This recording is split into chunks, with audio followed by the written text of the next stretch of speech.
Hello বন্ধুরা, কেমন আছেন? আশা করি ভালো আছেন। আর দেরি না করে শুরু করা যাক আজকের এক্সপেরিমেন্ট। প্রথমে আমি দুটো গ্লাস ও জলের বোতল, ডিম এবং সামান্য পরিমাণ লবণ নিয়েছি। তারপরে জল দিয়ে দুটো গ্লাস ভর্তি করে দিলাম এবং ডিমটিকে প্রথম গ্লাসে দিয়ে দিলাম। তারপর ডিমকে দ্বিতীয় গ্লাসে দিলাম।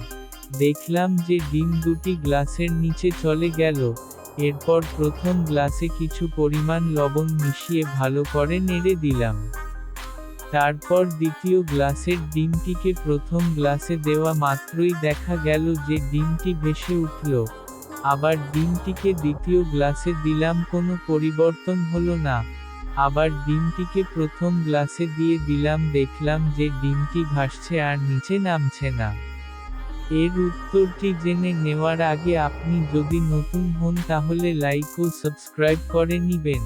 এর কারণ হলো যে ডিমের ঘনত্ব এর থেকে জলের ঘনত্ব বেশি হওয়ার জন্য আর ডুবে যায় না।